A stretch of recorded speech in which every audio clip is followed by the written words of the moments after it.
Deixa eu te apresentar a DVD Mall. Lá tem todos esses produtos e com preço super acessível. E nosso desconto DGVIP traz mais 25% de desconto. Várias formas de pagamento. Corre que o link tá na descrição. Aproveita essa oferta agora.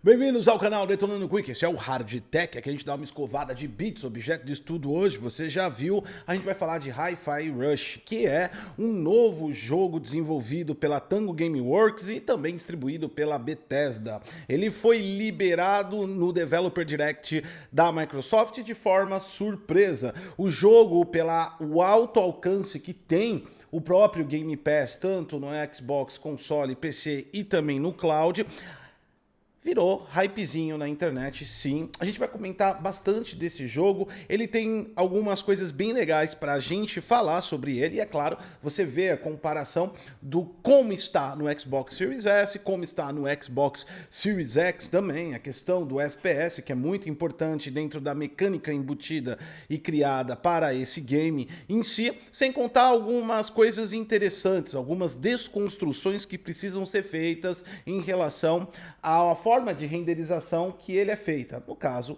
Toon Shading. Deixa o like, se inscreve no canal, compartilha essa informação. É claro, é óbvio, é lógico, você pode ir um pouco a mais e ajudar o trabalho desse canal através do padrim.com.br/detonandogeek. Lá você pode fazer uma contribuição a partir de R$1 e ajudar no trabalho aqui do canal. Através do pix@detonandogeek.com, fazendo uma doação pontual, também se tornando membro desse canal e claramente também deixando o seu valeu aí nesse conteúdo. Todas essas ações ajudam muito a continuidade desse canal e dos trabalhos que nós fazemos aqui em relação à tecnologia de games. Antes de passar diretamente para o jogo em si, é preciso que a gente faça uma desconstrução em alguns paradigmas também, categorizações errôneas que a comunidade às vezes faz sobre jogos que tem o aspecto de desenho, jogos cartoonizados, também chamados de cel shading, que virou modinha, o termo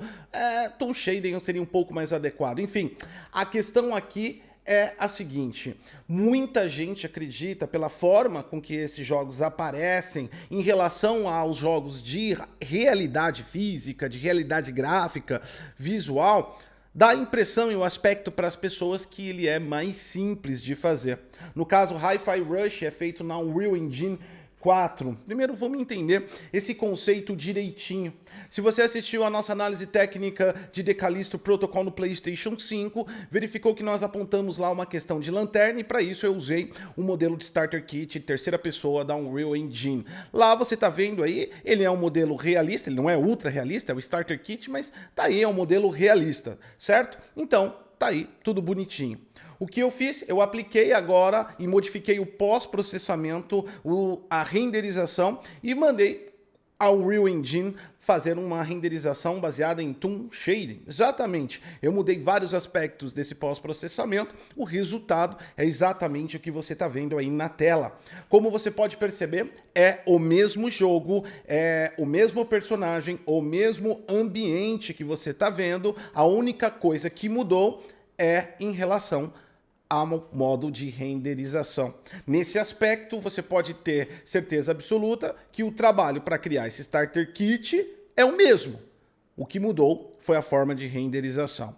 Esse conceito traz alguns benefícios para o desenvolvimento de games e ele é bem adotado em jogos que precisam de performance, custe o que custar.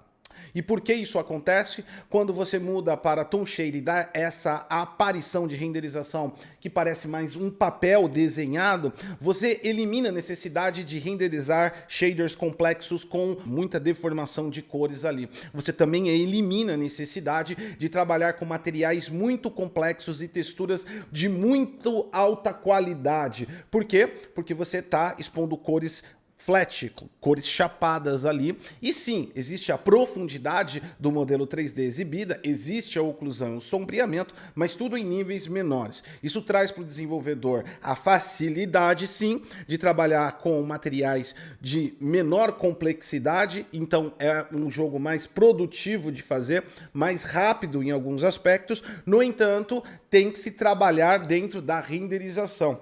E os modelos 3D têm que respeitar essa renderização. Voltando para o nosso modelo, como você tinha visto, se a gente olhar para o céu, tá tudo preto.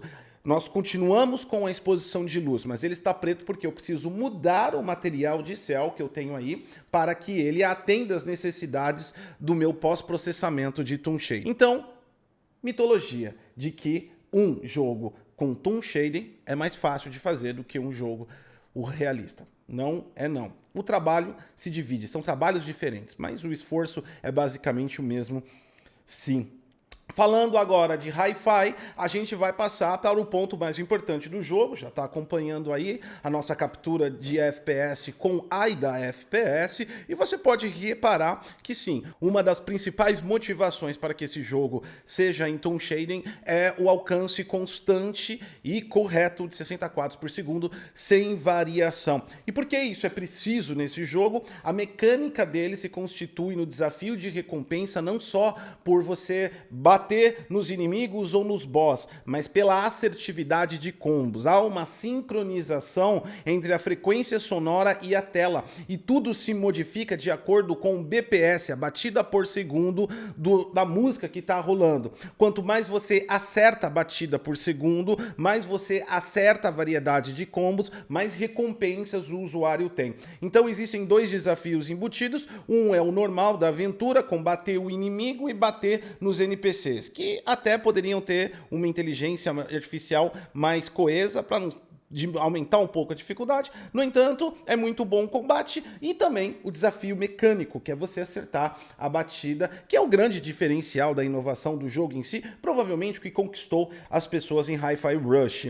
Dessa forma, se você pode imaginar que para que nós tenhamos uma assertividade, por exemplo, em uma música que tenha 60 batidas por segundo, ela vai rolar igual FPS, por exemplo, a 16.66 milissegundos. Se nós tivermos um atraso de FPS, nós desincronizamos essa batida junto ao áudio que você está ouvindo, o que iria ser um desastre na parte da mecânica de que você precisa acertar o combo na batida da música. A sincronização é importante. Esse não é o único jogo que utiliza essa forma de sincronização, não a relação à música, mas a sincronização de FPS, para que o player tenha exatamente aquela precisão, ou física ou mecânica de um jogo. Jogos competitivos, como jogos de luta, fazem isso. Uma apresentação da equipe de Rocket League na GDC já informou que o ponto ideal de colisão da bola de Rocket League é em 120 quadros por segundo, e tudo isso é algo muito importante quando você dá o ponto em que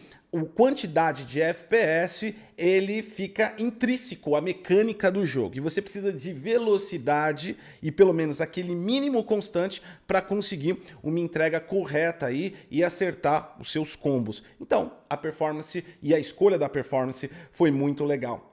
Uma coisa interessante que você pode ver agora em AIDA Contornos é que você vê realmente, tirando todo esse padrão de cores enorme que o jogo tem, porque é cartoonizado, você consegue realmente ver a ausência de materiais mais complexos nas texturas, né? Ao contrário, quem acompanha a nossa análise vê aquele rico detalhe de muita coisa na tela. Aqui nós temos mais os contornos fechados. Isso mostra pra gente que o uso de materiais mais leves é colocado à disposição e não faz falta nenhuma dentro de uma renderização através de toon shading, porque o aspecto é de papel, a ideia é ser dessa maneira e fica bonito, leve e claramente não atrapalha na mecânica do jogo. Não é à toa, por exemplo, que um jogo famosíssimo no mundo inteiro, Fortnite, utiliza também algumas técnicas lá um pouquinho mais focado no realismo, tem um pouco mais de profundidade. Existem vários níveis. Aqui o desenvolvedor, a Tango, quis trazer um papelzão mesmo, é como se fosse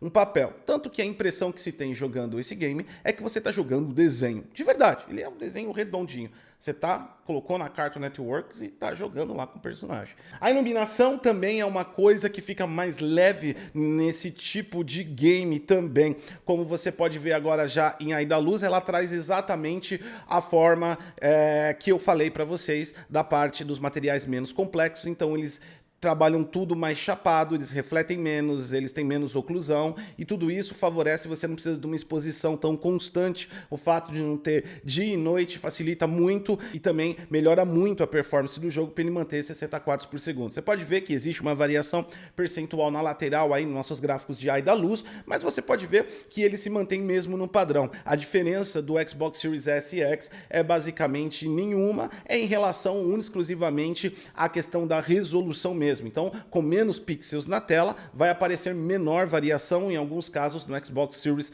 S do que no X. Mas o sistema de iluminação se enquadra da mesma maneira. E aí é uma iluminação dinâmica, claro, está trabalhando na Unreal Engine, mas é como se fosse uma iluminação estática, porque nós não temos efeitos de sombra e coisas que precisamos aí trabalhar muito para que tenha uma aparição melhor, uma aparição mais realista. Então, tudo fica mais fácil, tudo fica mais leve também. A título de curiosidade, dá uma olhadinha aí em Ai da Cores. Isso não é surpreendente em um jogo de Toon Shading, né? Essa quantidade de cores renderizadas, mas a título de curiosidade eu acho bem interessante, porque ele é muito colorido. E aqui vai um favor positivo desse game, a direção artística trabalha muito bem, porque trabalhar com essa quantidade absurda de cores e variação dessas paletas de cores que eles trabalham e ainda conseguir harmonia visual sem aquela poluição visual e totalmente entendível para onde você vai, o que são os itens, não é uma tarefa fácil não. Tem que ser um bom diretor de arte aí, então a galera mandou muito bem artisticamente. Mesmo sendo malhas cartoonizadas também conhecidas